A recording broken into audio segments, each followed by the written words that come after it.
You're listening to the Black to Business Podcast, an educational podcast providing Black entrepreneurs with the tools and resources to start and grow their businesses. We chat with vetted Black entrepreneurs, thought leaders, and business owners as they provide tips and resources to help take your business to the next level. I'm your host,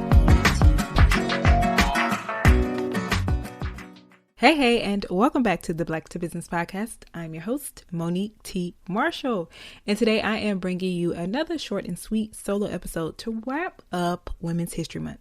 So throughout the month, we've been celebrating the power, the presence, and the leadership of Black women in business.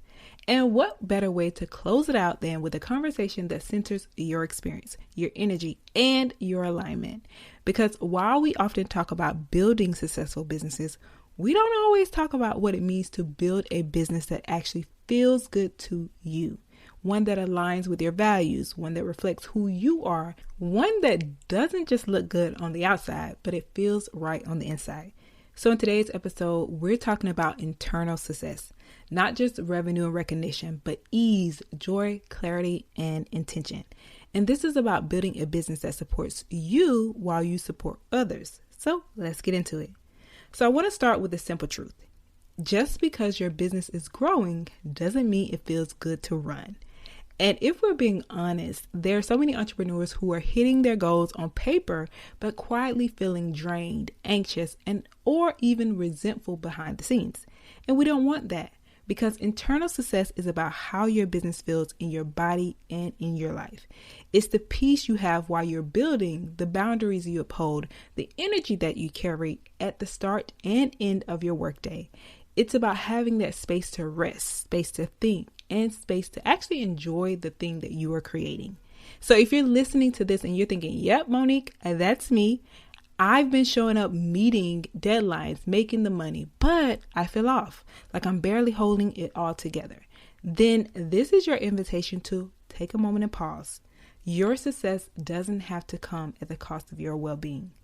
And there's a difference between building a business that impresses others and building one that sustains you. So it's all about you today. You hear me say that word a lot. And with that being said, sometimes the business that looks good on the outside is falling apart on the inside because there hasn't been space to slow down. There hasn't been space to reflect. There hasn't been that space to realign. So how do you start reconnecting to internal success? Here are a few places to begin. So one, you want to check in with your body. Are you constantly tired? Are you constantly tense or feeling heavy around your workday? Your body will often let you know when something's off. And the second thing you want to do is look at your calendar. Do you have any room to breathe? Or is every hour accounted for? Busyness does not always equal productivity. And then the third thing you want to do is ask yourself, if no one was watching, what would you change in your business today? That is a big one, because you define what success looks like for you. Not what it looks like on Instagram, not what someone else's timeline says you should have achieved by now. So take a deep breath. And this is your reminder from me that internal success is valid, necessarily, entirely within your control as well. And this episode is really about building from that place forward. So now that we've acknowledged how important internal success is, let's talk about how to actually define it for yourself. This is where a lot of entrepreneurs get stuck because we've been taught to chase a version of success that looks good, but it doesn't always feel good. So you might be feeling like you've been hitting the goals, but you are feeling disconnected. So maybe you're doing what's working for someone else, but it's not really aligning with what brings you joy. Or maybe you're finding that the version of success that you're chasing no longer fits who you are becoming. It is time to define what success feels like for you, not just what it looks like. And this is where that clarity comes in. So here are some grounding questions to help you do that check-in. One of the questions is, what kind of work energizes me? Another question you might ask is, what kind of pace do I want to move at? And then another question is, what kind of lifestyle do I want this business to support? And then the last question you want to ask yourself is, what do I want to be present for in my life outside of business? And be honest with yourself when you're asking these questions, because success might look like 6-figure lunches or viral content for some people, but for you, it might be taking Fridays off. It might be working a 4-hour workday. It might be building slowly and intentionally so you can care for your family. You get to define that. And when you do, it becomes a filter. It helps you say yes and no with clarity. And it also helps you attract aligned opportunities and create offers that feel good to deliver. So whether you're building a full-time, a part-time, or in between, take a moment this week to ask yourself, does my definition of success reflect how I want to live and feel? And if not, that is your sign to make a shift. Got it? Now let's move into how to begin aligning your business with that definition. Okay, so you know that what success feels like for you. The next step is making sure your business actually supports that version of success, not compete with it. Because it's one thing to say you value peace, you value rest or freedom, but it's another thing to build a business that actually honors those values. And this is where intentionality comes in. Every business decision you make, whether it's choosing your clients, setting your prices, or structuring your services, should reflect your values and your current capacity. So let's talk about capacity for a moment, because I know firsthand how easy it is to take on more than you have space for, especially when opportunities start rolling in and you feel like you have to say yes to everything. But you don't have to do it all to be successful. And doing more doesn't always mean you're doing better. Your capacity is not fixed. It can shift really depending on the season that you're in, and that is okay. So whether you're navigating that motherhood, caregiving, or just protecting your mental wellness, honoring your capacity is not a weakness, it's a wisdom. So ask yourself these 3 questions. What do I value most right now? What kind of work or structure supports that? Am I saying yes to things that drain me or distance me from what matters? And when you're clear on your values and you're honest about your capacity, you give yourself permission to build from overflow and not depletion. And that really changes everything. You don't have to earn rest. You don't have to prove your worth through exhaustion. You get to choose alignment, sustainability, and intention. And that's where the power is. Okay? So next we're going to talk about the practical side of this, how systems really help to support this internal success that we're talking about, so you're not doing and carrying it all alone. So talking about success, because even with value and clarity in place, you can still end up overwhelmed if you're trying to do everything yourself. And that's where the systems comes in. I love me a good old system. So systems aren't just about being organized. They're about protecting your energy. They're what allow you to run your business without burning out.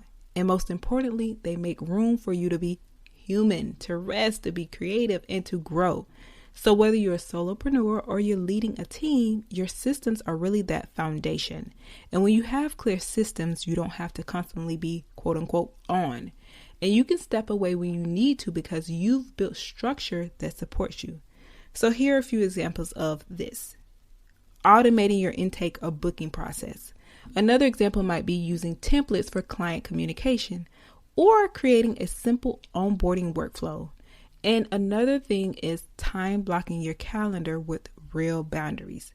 And the goal here isn't to complicate things, it's to make the day-to-day easier. And systems help take the mental load off so that you can spend more time doing what really lights you up and what really excites you. And if the word systems feel intimidating, I love this word, I want you to think of them as rhythms. So what are repeatable steps that help your business run smoothly? And then write them down. So start there. And you don't have to figure it out all at once. These tips that I'm giving you, it might take some time, but you want to start small. But start building something that supports the version of success you're working toward. And that leads us to our next piece, how to pause and check in with what's working and what is not. You've done the reflection, you've defined your version of success, and you've started building the systems to support it. But growth doesn't just come from planning, it comes from regular check-ins. And this part is about making sure that what you're building still feels right. Because to be honest, and let's be honest here, things do change. We change, our values evolve, our capacity shifts, and what worked 6 months ago might not work anymore. So give yourself permission to pause. So here are a few questions to help guide your check-in. First question is, what part of my business currently brings me joy? Second question, what part feels draining, disconnected, or just no longer fits? Third question is, if I had to rebuild today, what would I keep? What would I leave behind? And then the last question is, am I still building from alignment, or am I operating out of a habit or pressure? And this isn't about tearing everything down. It's about making small, intentional shifts that bring you closer to ease, to clarity, and to joy. So maybe you adjust your offers, maybe you tweak your schedule, or maybe you simply take a break to rest. And all of these things are valid. And I want to let you know that you are not behind, you are not stuck, you are simply evolving, and your business should evolve with you. And now I want to move into the final takeaway. Your business should serve you too. And internal success isn't just a nice idea, it's the foundation of something sustainable. So you don't have to do what everyone else is doing. You don't have to hustle yourself into exhaustion. We do not want that. You get to build something that works for you. So this week, I want you to do something for me. I want you to take 10 minutes and ask yourself, does my business still feel good to me? And if not, what's one small shift I can make? And with that being said, happy Women's History Month to all the powerful women building boldly and doing it in a way that feels aligned. I want to thank you so much for being a part of the Black to Business family. I am always, and we are always rooting for you. And on that note, I will see you back here next week, same time, same place. But until then, keep building boldly and keep pushing the culture forward. Later.